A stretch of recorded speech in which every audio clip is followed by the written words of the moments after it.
Hello students, आज का topic है हमारा मोल कॉन्सेप्ट। तो सबसे पहले मैं आपको ये बता देती हूँ कि आज के लेसन में पहले हम लोग मोल कॉन्सेप्ट से रिलेटेड सारे बेसिक टर्म्स को क्लियर करेंगे। देन उसके बाद हम लोग मोल कॉन्सेप्ट से रिलेटेड सारे फॉर्मूलाज को देखेंगे और फिर हम लोग मोल कॉन्सेप्ट से रिलेटेड न्यूमेरिकल्स को सॉल्व करेंगे। तो चलिए फिर स्टार्ट करते हैं हम लोग हमारे लेसन को और सबसे पहले बात करते हैं सारे टर्म्स की। तो मोल कॉन्सेप्ट को समझने के लिए जो फर्स्ट टर्म हम लोग ले रहे हैं वो है मोल। सबसे पहले हमें ये डिस्कस कर लेना चाहिए कि what is mole, mole actual में है क्या, है ना। तो चलिए बात करते हैं मोल की। देखिए मोल क्या होता है, इस चीज को समझने के लिए मैं आपको एक छोटा सा जनरल लाइफ का एक वर्ड बताती हूँ जो कि हम लोग जनरली यूज करते हैं। वो है वर्ड आपका डजन। डजन वर्ड आप लोगों ने सुना होगा कि होता क्या है। जैसे आप लोगों ने डजन मतलब दर्जन। जैसे आप लोग क्या करते हैं, कभी मार्केट में जाते हैं, आपको फ्रूट्स लेने हैं, लाइक आपको बनानास ही लेने हैं, मान लीजिए आपको बनानास ही लेने हैं। तो जब भी आपको क्या होता है कि 12 बनानास लेने होते हैं ना, 12 बनानास लेने होते हैं, तो आप लोग मार्केट में शॉप में जाके ये नहीं बोलते कि मुझे 12 बनानास दे दीजिए, है ना।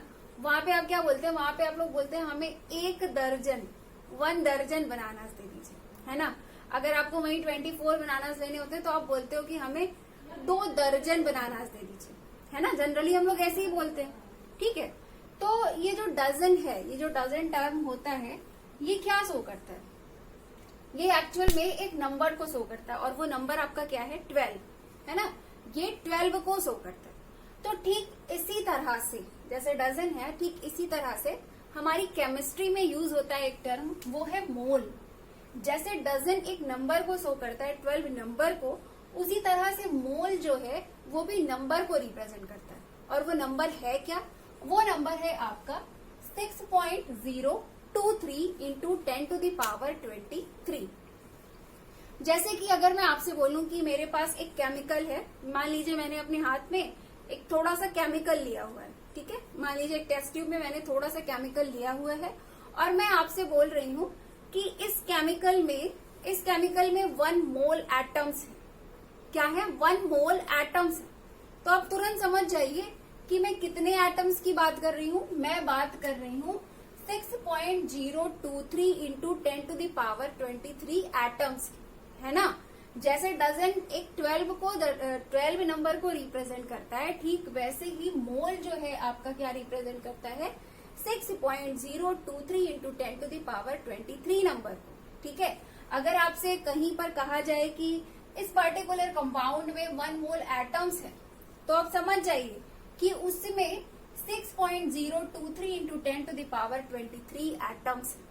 अगर आपसे कहा जाए कि इस पर्टिकुलर कंपाउंड में 1 मोल मॉलिक्यूल्स हैं, तो आप तुरंत समझ जाइए कि वहां पर उस पर्टिकुलर कंपाउंड में 6.023 into 10 to the power 23 molecules, ठीक है। और अगर आपसे कहीं पे बोला जाए कि इसमें 1 मोल आयंस है, तो आप समझ जाइए कितने आयंस है वहां पे, 6.023 into 10 to the power 23 ions है। इसी तरह से आपसे कहा जा सकता है कि इस कंपाउंड में 1 मोल पार्टिकल है। इसी तरह से आपसे कहीं पे कहा जा सकता है कि इस कंपाउंड में 1 मोल एंटिटीज है, ठीक है। तो वहां पे आप समझ जाइए, जैसे ही आप मोल वर्ड सुनिए ना, आप समझ जाइए कि एक्चुअल में ये 6.023 into 10 to the power 23 objects की बात कर रहे हैं। ओके, तो ये तो बात हो गई मोल की, ठीक है। मोल आप लोग समझ गए होंगे कि मोल क्या करता है। मोल जस्ट एक नंबर को रिप्रेजेंट करता है और वो नंबर ये है। ओके, चलिए इतना क्लियर। अब इस नंबर के बारे में मैं एक बात आपको और बता देती हूँ कि इस नंबर का अपना एक नाम भी है। इस नंबर को हम लोग बोलते हैं आवोगाद्रो नंबर। ओके, क्या बोलते हैं, आवोगाद्रो नंबर। और इसे हम लोग रिप्रेजेंट करते हैं Na से। किससे रिप्रेजेंट करते हैं, Na से। कैपिटल N रहेगा और यहाँ पर आपको थोड़ा सा नीचे कैपिटल A लिखना है। इसे हम लोग रिप्रेजेंट करते हैं Na से। और ये जो आवोगाद्रो आया है, आवोगाद्रो नंबर, इसका नाम कैसे पड़ा, क्योंकि सबसे पहले जहां तक बात नंबर ऑफ पार्टिकल्स की थी, ये बात सबसे पहले आवोगाद्रो नाम के साइंटिस्ट ने की थी, ठीक है। तो ये इसको हम लोग आवोगाद्रो नंबर बोलते हैं। चलिए, ये तो बहुत सिंपल सी चीज हो गई, हम लोग समझ गए कि मोल क्या होता है और इस नंबर को हम लोग इस नंबर्स को हम लोग किस नेम से जानते हैं, हम लोग ये सारी बातें समझ गए। अब इसके आगे की बात ये है कि केमिस्ट्री में मोल को लाने का मतलब क्या था। मतलब ये जो मोल टर्म लाया गया केमिस्ट्री में, या मोल कॉन्सेप्ट लाया गया, ये क्यों लाया गया, इसके पीछे का रीजन क्या था। तो रीजन मैं आपको बता देती हूँ। रीजन ये है कि जैसा कि हमें पता है कि केमिस्ट्री में क्या होता है, केमिस्ट्री में हम लोग number of atoms, number of molecules, number of ions, number of particles, इन सारी चीजों के बारे में बात करते हैं। और हमें ये भी पता है कि नंबर ऑफ एटम्स, किसी कंपाउंड में number of atoms, molecules, ions या पार्टिकल्स, ये सब बहुत ज्यादा नंबर्स में होते हैं, करोड़ों के नंबर में होते हैं, इतने कि जितने हम लोग इमेजिन भी नहीं कर सकते, है ना। इतने ज्यादा नंबर्स होते हैं। तो इतने ज्यादा नंबर्स को नंबर के फॉर्म में लिख के रिप्रेजेंट करना तो बहुत मुश्किल होता है ना, बहुत मुश्किल होता। तो इसीलिए बनाया गया मोल को, ताकि हम लोग क्या कर सके कि जब भी हमें इस तरह के नंबर ऑफ पार्टिकल्स वगैरह के बारे में बात करनी हो तो हम लोग क्या करें, इजीली कर पाए। हम लोग मोल वर्ड बोल करके अपनी कैलकुलेशन को इजी कर पाए, ठीक है। तो इसीलिए लाया गया था मोल। चलिए, ये तो बात हो गई मोल की। अब आ जाते हैं मोल कॉन्सेप्ट्स में रिलेटेड होने वाले नेक्स्ट टर्म की, जो कि बहुत ज्यादा यूज होता है। वो है आपका gram atomic mass. Gram atomic mass क्या होता है, हम लोग ये समझते हैं, ठीक है। ग्राम एटॉमिक मास क्या होते हैं, अभी हम लोग ये समझते हैं। आप लोगों ने सुना होगा gram atomic mass, gram molecular mass, molar mass, ये सारी चीजें आप लोगों ने सुनी होगी। तो हम लोग एक एक करके डिस्कस करेंगे। पहले ग्राम एटॉमिक मास देख लेते हैं क्या होता है। देखिए, अगर हमें किसी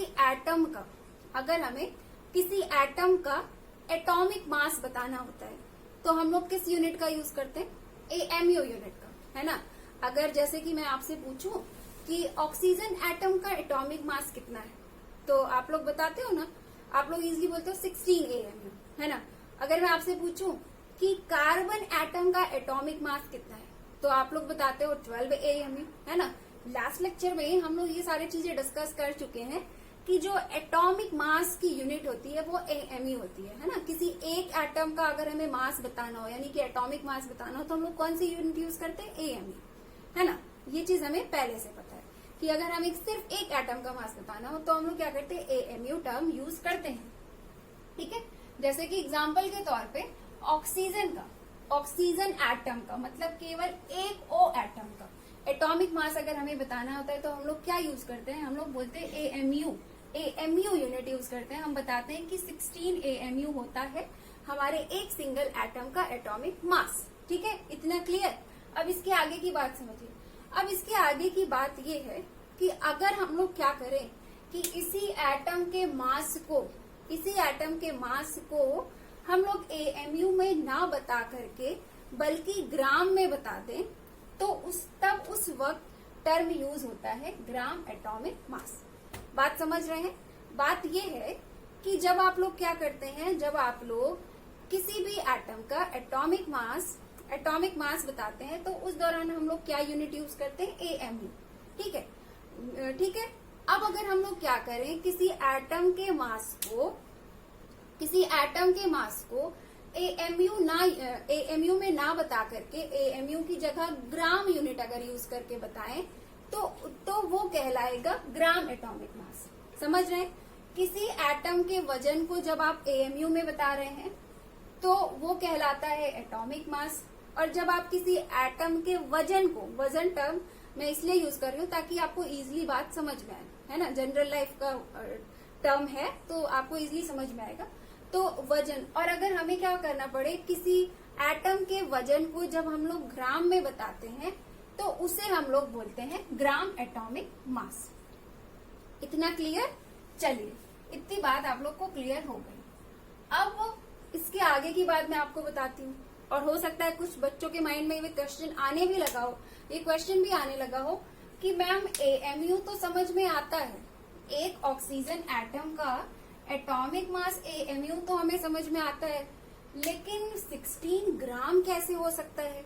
ऑक्सीजन एटम तो बहुत छोटा होता है, मतलब बहुत छोटा होता है, इतना छोटा होता है कि नेकेड आई की तो बात छोड़िए, हम लोग इसे इलेक्ट्रॉन माइक्रोस्कोपी से भी नहीं देख सकते। तो जो चीज बहुत छोटी होती है, जिस चीज को हम लोग देख नहीं सकते, माइक्रोस्कोप का सहारा लेकर के भी नहीं देख सकते, उस चीज का वजन 16 ग्राम कैसे हो सकता है? 16 ग्राम तो एक ठीक ठाक सा वजन है, तो वो 16 ग्राम कैसे हो सकता है ना? ये कैसे पॉसिबल है? तो अब मैं इसके आगे की बात आपको बताती हूँ। देखिए, ये जो एटॉमिक मास टर्म होता है ना, एटॉमिक मास टर्म, ये एक्चुअल में क्या करता है? ये आपके सिर्फ एक एटम के मास को बताता है। क्या बताता है? सिर्फ एक एटम के मास को बताता है। जैसे अगर ऑक्सीजन का एटॉमिक मास 16 AMU है, तो ये सिर्फ एक ऑक्सीजन एटम के मास को बता रहा है।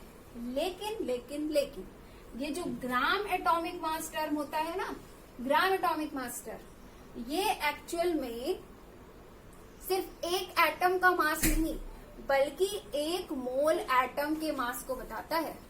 कितने एटम के मास को बताता है? एक मोल एटम के मास को बताता है। ठीक है।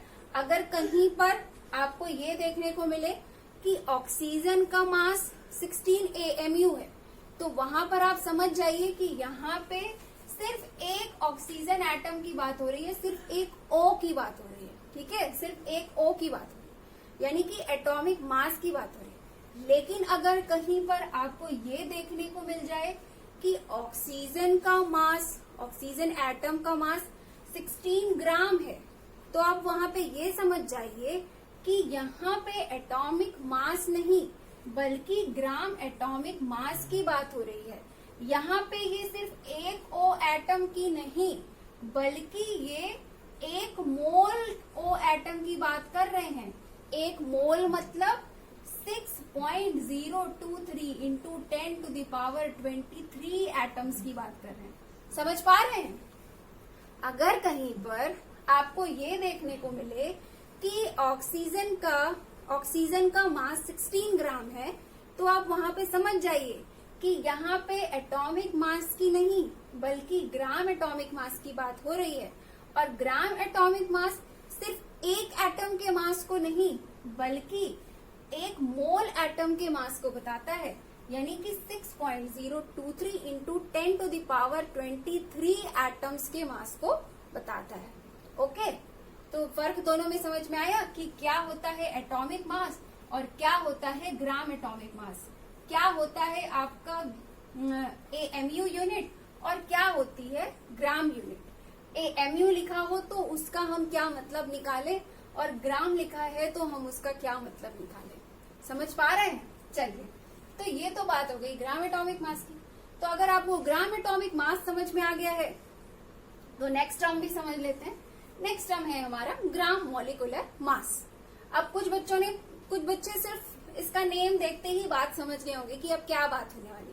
जब ये ग्राम एटॉमिक मास था, ये ग्राम मॉलिक्यूलर मास है, तो इसका मतलब है कि यहाँ पे हम जहाँ पे एटम की बात कर रहे थे, तो यहाँ पे हम किसकी बात करेंगे? मॉलिक्यूल की बात करेंगे। ठीक है, तो चलिए आगे की बात समझते हैं। देखिए, हमें अगर किसी एक मॉलिक्यूल का, मतलब हमें क्या करना पड़ता है, अगर हमें किसी एक मॉलिक्यूल का मॉलिक्यूलर मास बताना होता है, तो हम लोग किस यूनिट में बताते हैं? AMU में बताते हैं, है ना। फॉर एग्जाम्पल वाटर, जैसे हमसे पूछिए या आपसे कोई पूछे, आपसे कोई पूछता है कि बताइए वाटर का मॉलिक्यूलर मास कितना होता है, तो आप लोग तुरंत बता देते हैं 18 AMU। फिर वहां पे आपसे कोई बोलता है अच्छा तो मॉलिक्यूलर मास की डेफिनेशन क्या है, तो आप लोग तुरंत बता देते हैं मॉलिक्यूलर मास का मतलब होता है mass of molecule, mass of just one molecule. और अगर मैं आपको वाटर का मॉलिक्यूलर मास 18 AMU बता रही हूँ, तो इसका मतलब ये है कि वाटर के एक मॉलिक्यूल का, यानी कि सिर्फ एक H2O का, सिर्फ और सिर्फ एक H2O का जो मास होता है वो कितना होता है? 18 AM। ठीक है, तो समझिएगा बात। जो मॉलिक्यूलर मास होता है, मॉलिक्यूलर मास जो टर्म है, या फिर ये जो AMU टर्म, या फिर ये जो AMU यूनिट है, ये आपका जो बताती है, ये सिर्फ और सिर्फ एक मॉलिक्यूल के मास को बताती है। कितने मॉलिक्यूल के मास को बताती है? सिर्फ एक मॉलिक्यूल के मास को बताती है। ठीक है, लेकिन वहीं अगर हम आ जाएं ग्राम मॉलिक्यूलर मास में, तो ग्राम मॉलिक्यूलर मास क्या बताता है? ग्राम मॉलिक्यूलर मास टर्म या फिर ग्राम यूनिट, ये दोनों क्या बताता है? ये दोनों एक्चुअल में बताता है 023 इंटू 10⁻23 मॉलिक्यूल्स के वजन को, है ना।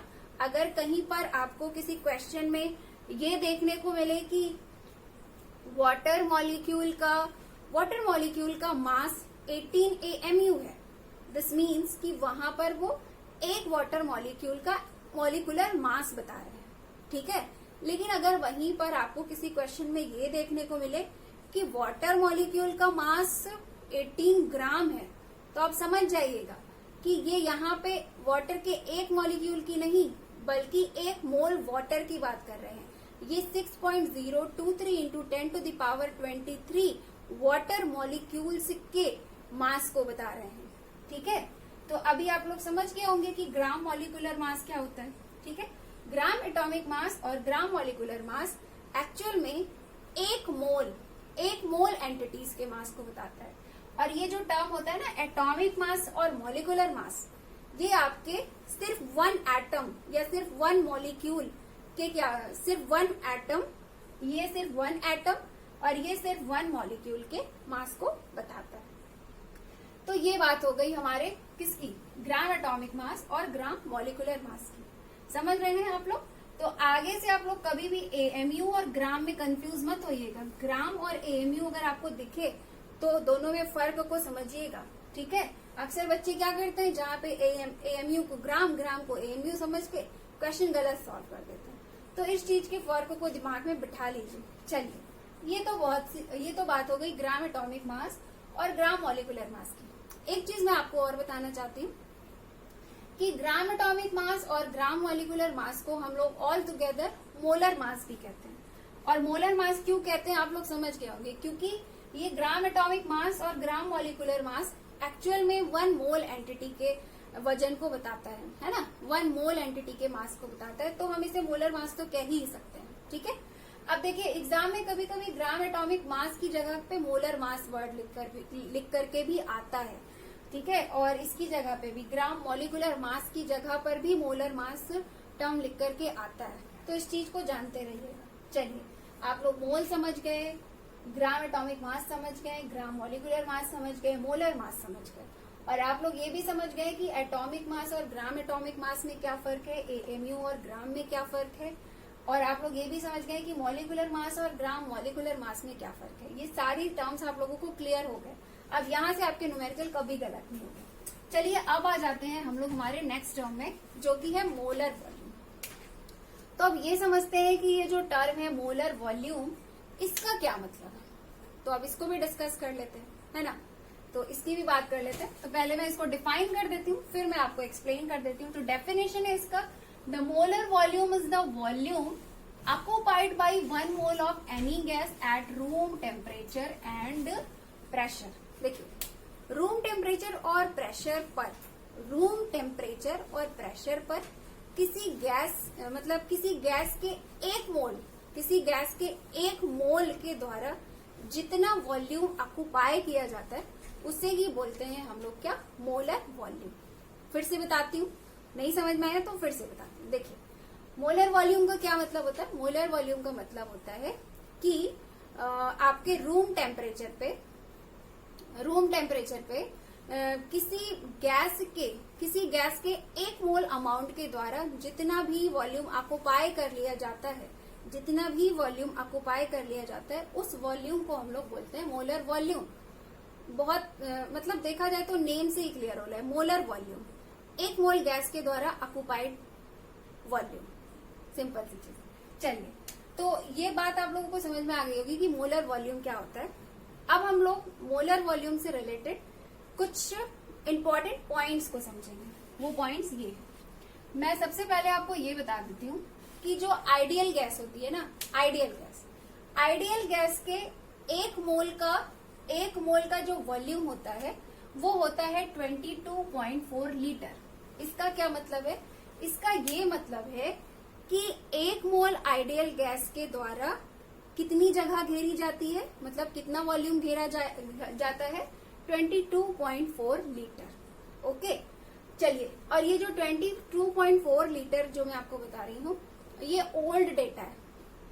ओल्ड डेटा मतलब कि आप लोग पुरानी किताबें देखेंगे ना, अपनी पुरानी किताबें कहीं से आपको देखने को मिलेगी। तो पहले ये कहा जाता था कि 1 मोल और आइडियल गैस के द्वारा जो वॉल्यूम घेरा जाता है वो 22.4 लीटर होता है।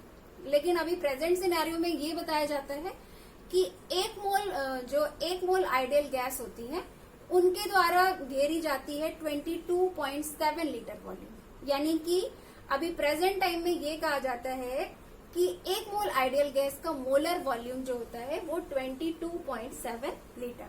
ठीक है, तो दोनों जानते रहिए, ओल्ड वाला भी जानते रहिए, न्यू वाला भी जानते रहिए। न्यूमेरिकल में कहीं पे कुछ भी यूज करना पड़ सकता है ना। चलिए, तो ये तो बात हो गई मोलर वॉल्यूम की। तो ये सिंपल सी चीज है कि 1 मोल गैस के द्वारा जितना वॉल्यूम घेर लिया जाए वही क्या है, मोलर वॉल्यूम है। बस उसके लिए क्राइटेरिया है कि ये बात कब की जा रही है, रूम टेम्परेचर पे की जा रही है। ठीक है, चलिए, ये तो बात हो गई मोलर वॉल्यूम की। अब आ जाते हैं हम लोग हमारे नेक्स्ट टर्म में, जो आपको मोल कॉन्सेप्ट्स में सुनने को मिलेंगे, मोल कॉन्सेप्ट्स के न्यूमेरिकल्स में देखने को मिलेंगे, वो है SATP। तो पहले तो मैं आपको SATP का फुल फॉर्म बता देती हूँ।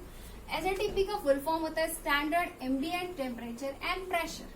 तो standard ambient temperature and pressure, ambient term का मतलब होता है एनवायरमेंट या फिर सराउंडिंग।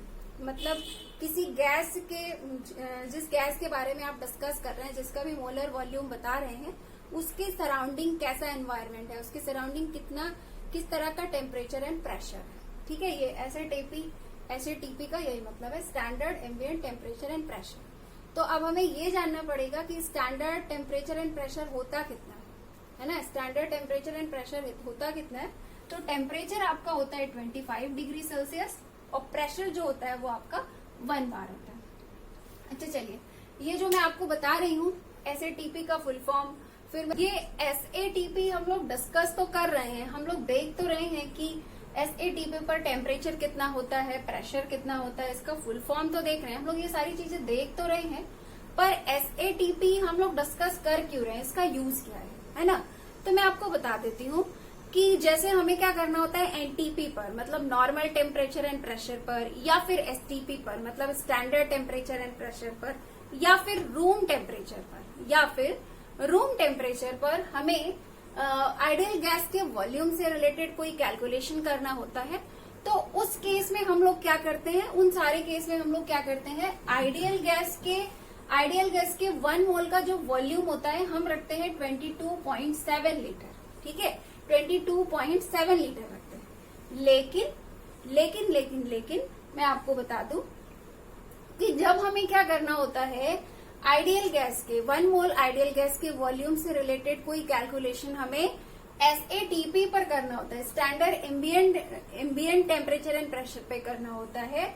तो उस वक्त हम लोग पता है वॉल्यूम कितना रखते हैं, उस वक्त हम लोग 1 मोल आइडियल गैस का वॉल्यूम रखते हैं 24.789 लीटर। यानी कि ये अप्रोक्सीमेटली कितना लीटर है, 24.8 लीटर। ठीक है, तो इसीलिए मैंने इसको अलग से इतना बताया, क्योंकि SATP पर क्या होता है, 1 मोल आइडियल गैस का वॉल्यूम जो होता है वो अलग हो जाता है, चेंज हो जाता है। बाकी NTP, STP और normal room temperature and pressure पर हम लोग ये वाला रख के कैलकुलेशन करते हैं। ठीक है, तो चलिए, आपका SATP भी क्लियर हो गया है। तो चलिए, अब हम लोग बात कर लेते हैं एक नोट पॉइंट की, और ये नोट पॉइंट मोस्ट इम्पोर्टेंट है, इसको बहुत ध्यान से समझ लीजिए, क्योंकि ये क्वेश्चन में यहीं से क्वेश्चन घूमता है। मतलब क्वेश्चन को समझने में प्रॉब्लम होती है कि ये क्या बता रहे हैं, क्या पूछ रहे हैं, मुश्किल होती है। तो इस चीज को समझिएगा। देखिए, अगर आपको किसी क्वेश्चन में ग्राम मोल दिख रहा है, ग्राम मोल टर्म दिख रहा है, तो वहां पे क्या होता है, बच्चे कंफ्यूज होते हैं, ये क्या बता रहा है, ये ग्राम बता रहा है कि मोल बता रहा है, क्या बता रहा है।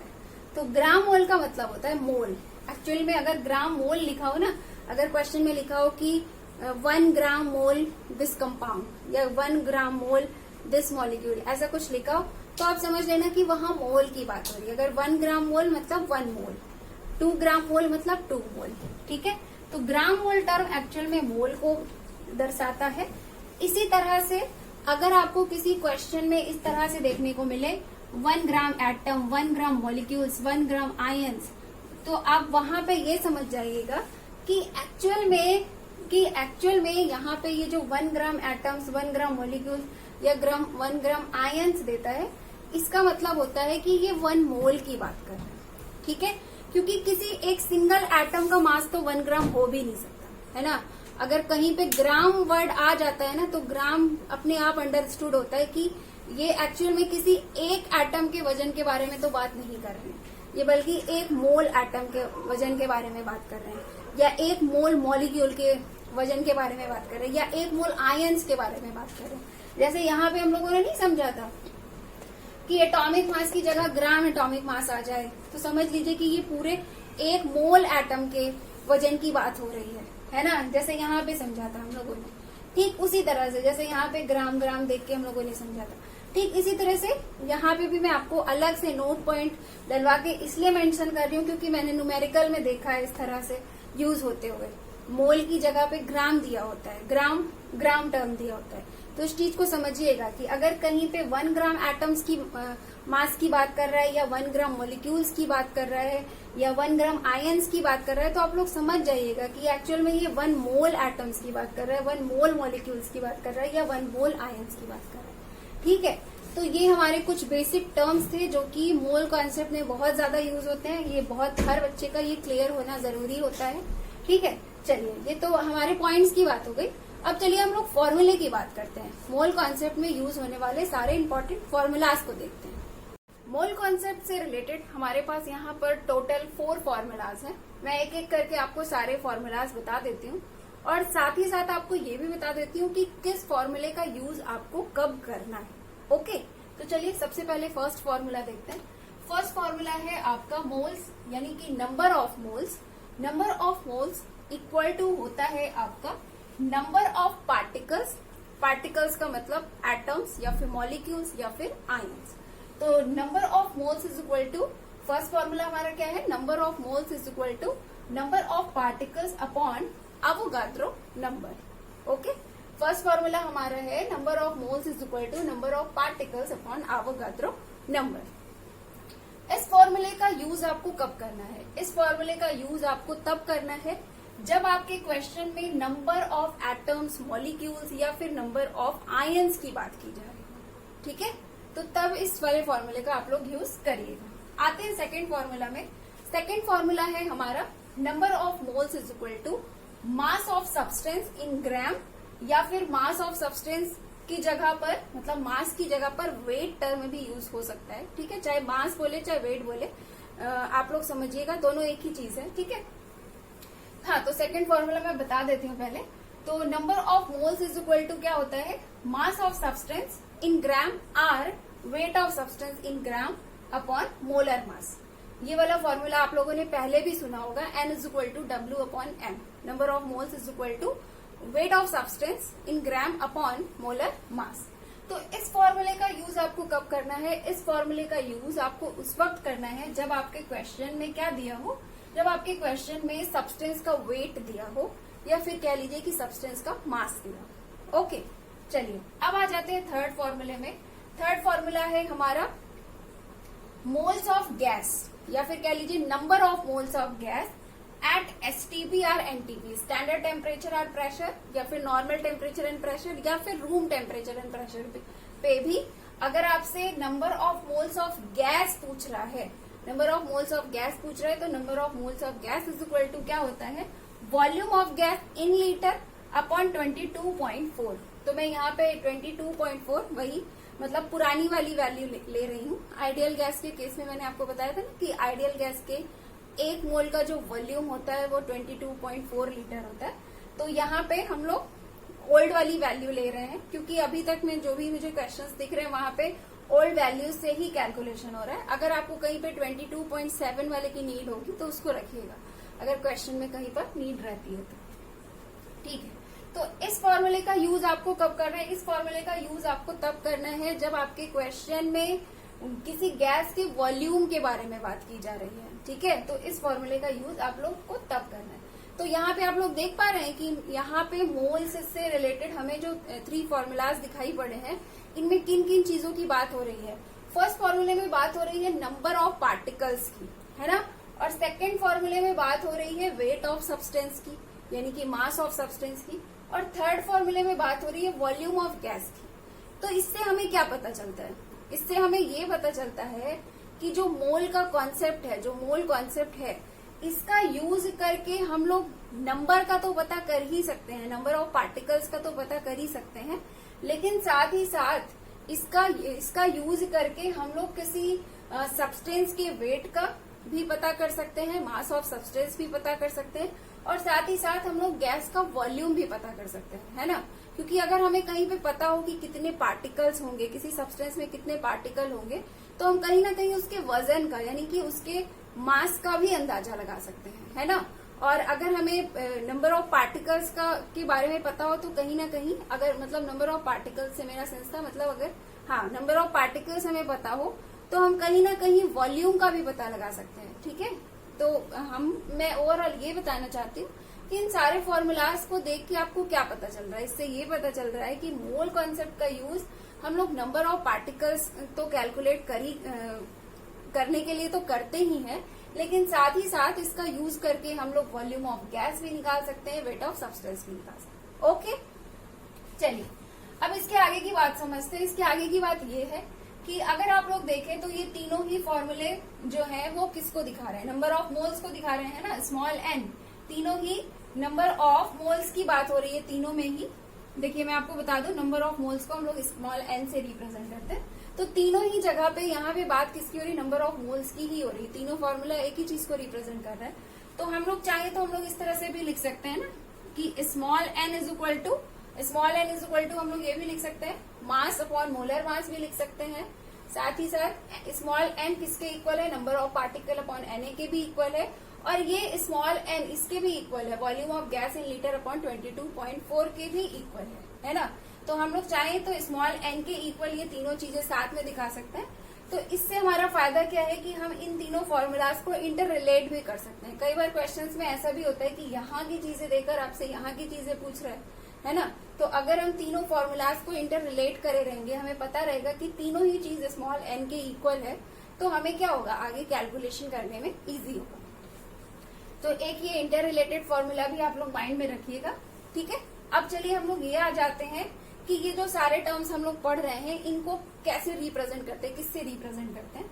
तो मैं आपको बता दूं कि जो आपका मास ऑफ सब्सटेंस इन ग्राम होता है, सब्सटेंस के मास को हम लोग स्मॉल w से रिप्रेजेंट करते हैं, ठीक है। ये एग्जाम में आपको मास इन ग्राम के नाम से भी आ सकता है, या फिर वेट ऑफ सब्सटेंस इन ग्राम के नाम से भी आ सकता है। तो वेट और मास दोनों तरह के टर्म्स यूज होते हैं सब्सटेंस के वजन को बताने के लिए, ठीक है। तो ये आपका स्मॉल w से रिप्रेजेंट करते हैं, मोलर मास को स्मॉल n से, नंबर ऑफ पार्टिकल्स को हम लोग रिप्रेजेंट करते हैं NO से, और एवोगाड्रो नंबर को रिप्रेजेंट करते हैं Na से, वॉल्यूम ऑफ गैस को हम लोग रिप्रेजेंट करते हैं कैपिटल V से, और बाकी ये तो मैं आपको बता ही चुकी हूँ कि 22.4 लीटर क्या शो करता है। 22.4 लीटर एक्चुअल में ये आपके 1 मोल आइडियल गैस का वॉल्यूम होता है। ये सारी चीजें मैं आपको बता ही चुकी। हाँ, एक नोट पॉइंट आप लोग लिख लीजिए एज बोनस पॉइंट, इसकी आगे चल के जरूरत पड़ सकती है न्यूमेरिकल्स में। वो ये है कि AMU एटॉमिक मास यूनिट, जिसके बारे में मैंने आपको पिछले लेक्चर में बताया था। AMU क्या होता है? एटॉमिक मास की यूनिट होता है ना। तो इसका एवोगाड्रो नंबर के साथ क्या रिलेशन है? अब जब हम लोग एवोगाड्रो नंबर की बात कर ही रहे हैं तो इसका भी रिलेशन देख लेते हैं। तो AMU का एवोगाड्रो नंबर के साथ क्या रिलेशन है, मैं यहाँ पे आपको बता देती हूँ कि 1 AMU इज इक्वल टू होता है 1 अपॉन Na, ठीक है। AMU का एवोगाड्रो नंबर के साथ ये रिलेशन है, 1 AMU is equal to 1 upon Na, ठीक है। तो चलिए ये तो हमारी बात हो गई फॉर्मूलाज की, पॉइंट्स आपके क्लियर हो गए, फॉर्मूलाज क्लियर हो गए। तो अब बारी है न्यूमेरिकल्स को करने की। तो हम लोग चलिए न्यूमेरिकल्स करते हैं। मैंने यहाँ पे टोटल 3 क्वेश्चंस लिए हैं। पहला मैं आपको बता रही हूँ, पहले आप लोग क्या करिए, वीडियो को पॉज करके पहला वाला क्वेश्चन खुद से ट्राई करिए, क्योंकि आप लोगों ने इतनी देर से इतने सारे कॉन्सेप्ट्स पढ़े हैं, तो आप खुद से पहले एक बार अप्लाई करके चेक करिए। देन उसके बाद जो मैं बता रही हूँ उससे मिलाइए कि क्या आप लोग सही कर पा रहे हैं, क्या आप लोग सही वहां तक सोच पा रहे हैं, ठीक है। चलिए मैं आपको पहला करके बताती हूँ। तो हम लोग पहला क्वेश्चन करेंगे। देखिए पहले क्वेश्चन में हमारे क्या पूछ रहा है, ये कह रहा है कि calculate the number of molecules. Number of molecules calculate करने के लिए कह रहा है। चलिए NO कैलकुलेट करने के लिए कह रहा है, नंबर ऑफ पार्टिकल कह रहा है, किसमें? कहाँ पे पूछ रहा है? नंबर ऑफ मॉलिक्यूल्स हमसे इन 9 ग्राम ऑफ ग्लूकोज। तो ग्लूकोज का इन्होंने मास दे रखा है 9 ग्राम, 9 ग्राम दे रखा है ग्लूकोज का मास, ठीक है। और क्या दे रखा है? ग्लूकोज का मोलर मास दे रखा है इन्होंने, मोलर मास कितना दे रखा है? 180। तो देखिए मोलर मास दिया है, सब्सटेंस का वेट दिया है और नंबर ऑफ पार्टिकल्स पूछ रहा है। तो कैसे करें? देखिए यहाँ पे ध्यान से देखिएगा, नंबर ऑफ पार्टिकल और वेट दोनों चीजें दिया हुआ है ना। तो हम लोग क्यों ना दोनों का फॉर्मूला साथ में रख लें, नंबर ऑफ पार्टिकल्स वाला फॉर्मूला भी रख ले, वेट वाला फॉर्मूला भी रख ले, ये वाला पार्टिकल्स वाला फॉर्मूला भी रख ले, वेट वाला फॉर्मूला भी रख ले, दोनों चीजें क्वेश्चन में दिया है ना। तभी मैंने ये इंटर रिलेटेड फॉर्मूला भी आपको बताया था। अब देखिए, तो नंबर ऑफ पार्टिकल्स की बात कर लेते हैं। Small N is equal to क्या होता है? नंबर ऑफ पार्टिकल वाले फॉर्मूले के हिसाब से नंबर ऑफ पार्टिकल्स, यहाँ पे ग्लूकोज मॉलिक्यूल की बात हो रही है तो मैं आपको ग्लूकोज टर्म यूज करूंगी। तो यहाँ पे हो जाएगा number of glucose molecules upon Na, है ना। और क्या है? और हमें ये भी पता है कि स्मॉल एन इक्वल टू और क्या होता है? वेट अपॉन मॉलिकुलर वेट, है ना। वेट अपॉन मॉलिकुलर वेट या फिर वेट अपॉन मोलर मास। तो ये क्या हो जाएगा? स्मॉल w अपॉन m, ठीक है। ये क्या है? इन ग्राम। चलिए देखते हैं। तो हाँ, अब हमसे क्या पूछा जा रहा है? नंबर ऑफ पार्टिकल पूछा जा रहा है। अब देखिए इसको मैं यहाँ से हटा देती हूँ, इन दोनों से ही हमारा काम चल जाएगा। ये हमें दोनों ही स्मॉल n के इक्वल है, तो हमें एक ये फॉर्मूला मिल जा रहा है, नया फॉर्मूला। तो चलिए इसका यूज करके हम लोग नंबर ऑफ पार्टिकल कैलकुलेट करते हैं। देखिए NO हमें निकालना है, नंबर ऑफ पार्टिकल हमें निकालना है, मतलब नंबर ऑफ ग्लूकोज मॉलिक्यूल्स हमें निकालना है। अवोगाद्रो नंबर क्या होता है? 6.023 इंटू 10 टू द पावर 23 होता है। और यहाँ पे अगर हम लोग बात करें वेट ऑफ सब्सटेंस की, यानी कि वेट ऑफ ग्लूकोज की, तो यहाँ पे हमें मिला है 9 ग्राम। और अगर हम लोग ग्लूकोज की मोलर मास की बात करें तो हमें कितना मिल रहा है? 180। तो अब क्या करेंगे? अब फर्दर कैलकुलेशन करिए, क्या हो जाएगा इसके आगे? इसके आगे आपका हो जाएगा 6.023 into 10 to the power 23 into 9 equal to क्या हो जाएगा? N0 into 180। दिस मीन्स कि आपका ये क्या हो जाएगा? इसके बाद N0 बराबर, मतलब number of glucose equal to क्या हो जाएगा? 6.023 into 10 to the power 23 into 9 upon 180, ठीक है। तो इसका आप लोग कैलकुलेशन करिए, मल्टीप्लीकेशन एंड डिवीजन आप लोग खुद से करिए, ये तो आप लोग को आता ही है। आंसर मैं आपको बता देती हूँ कि मेरा कितना आया था इसमें।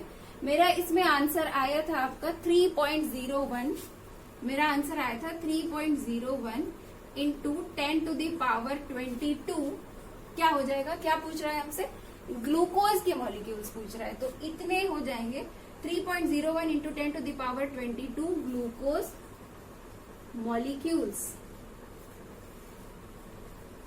ठीक है। तो ये हमारा रहा फर्स्ट क्वेश्चन। चलिए आते हैं सेकेंड क्वेश्चन, देखते हैं सेकेंड क्वेश्चन का क्या आंसर होगा, सॉल्व करके चेक करते हैं।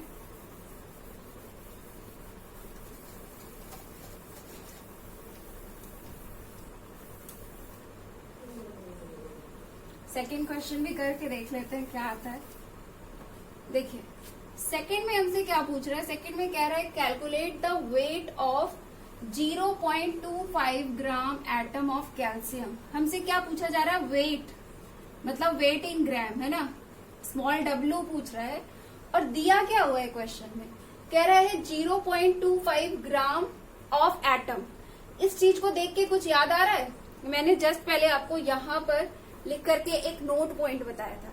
मैंने आपको बताया था कि अगर आपसे कहीं पे ग्राम एटम टर्म आपको क्वेश्चन में देखने को मिले तो समझ जाइएगा कि ये किसको बता रहा है? मोल को बता रहा है। मैंने यहाँ पर लिख के बताया था ना कि 1 gram atom equal to 1 mole, 1 gram molecules is equal to क्या? 1 मोल मॉलिक्यूल्स। तो इसको ये जो ग्राम एटम दे रहा है ना 0.25, मतलब 0.25 जो ग्राम दे रहा है ग्राम एटम, इससे आपको क्या पता चल रहा है? ये नंबर ऑफ मोल्स को बता रहा है। किसको बता रहा है? नंबर ऑफ मोल्स को। दिस मीन्स कि इस क्वेश्चन में ये जो 0.25 ग्राम दिया है ये ट्रिकी तरीके से नंबर ऑफ मोल्स को दिया है, तो ये आपका हो जाएगा 0.25 मोल्स। अच्छा, हमें क्या कैलकुलेट करना है, वेट, है ना, वेट कैलकुलेट करना है। तो मोल का फॉर्मूला क्या होता है, मोल का वेट से रिलेटेड कौन सा फॉर्मूला है, ये वाला फॉर्मूला है। तो क्या हो जाएगा, N is equal to W in gram upon molar mass. तो हमें N तो पता है, तो N की वैल्यू हम लोग रख लेते हैं 0.25। वेट इन ग्राम तो हमें कैलकुलेट ही करना है। और मोलर मास किसका पूछ रहा है, कैल्शियम का, कैल्शियम का पूछ रहा है। तो कैल्शियम का मोलर मास कितना होता है, 40, है ना। कैल्शियम का मोलर मास कितना होता है, 40 होता है। तो रख लेते हैं 40। चलिए आगे कैलकुलेशन करके देखें क्या आ रहा है। W इज इक्वल टू क्या हो जाएगा आपका 0.25 इंटू 40। दिस मीन्स कि ये आपको क्या मिल गया, ये आपको मिल गया, ये आपको मिलेगा 25 इंटू 4। दिस मीन्स कि 100 अपॉन क्या आ रहा है 10। तो ये 10 टाइम्स जाएगा। दिस मीन्स कि 10 ग्राम आंसर आएगा इसका। ओके, चलिए ये भी हो गया। अब आते हैं हम लोग थर्ड क्वेश्चन में। थर्ड क्वेश्चन भी मैं आपको सॉल्व करके बताती हूँ कैसे हो रहा है। देखिए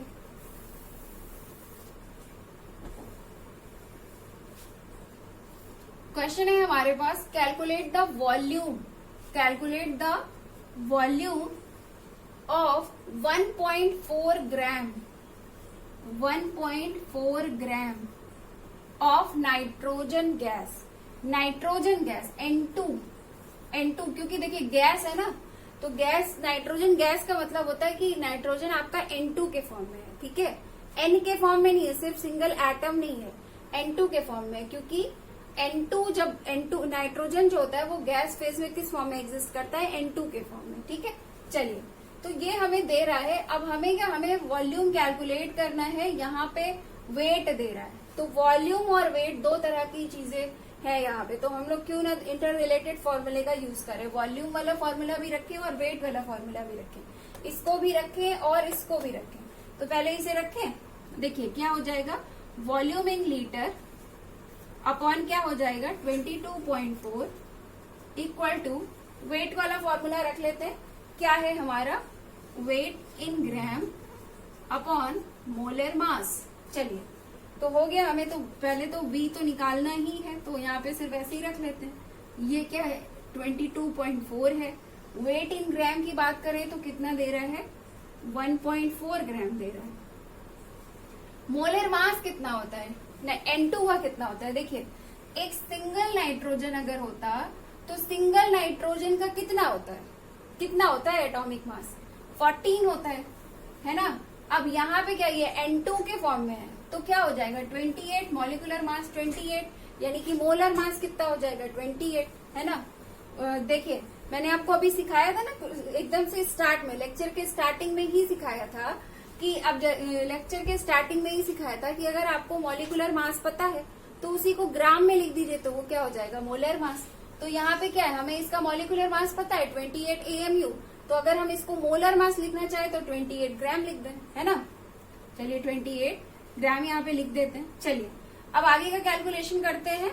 हमें क्या निकालना है, V निकालना है।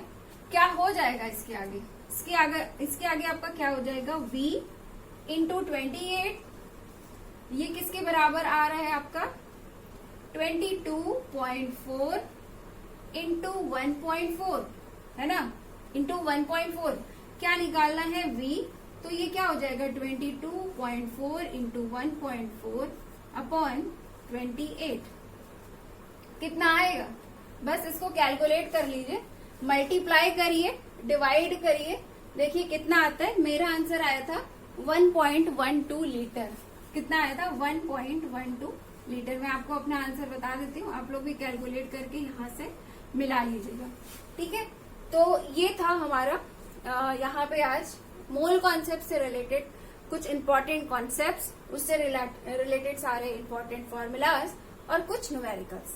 तो अब हम लोग मिलेंगे नेक्स्ट लेक्चर में और देखेंगे मोल कॉन्सेप्ट से रिलेटेड कुछ और न्यूमेरिकल्स। तो फिर मिलते हैं नेक्स्ट लेक्चर में। Have a nice day, thank you so much.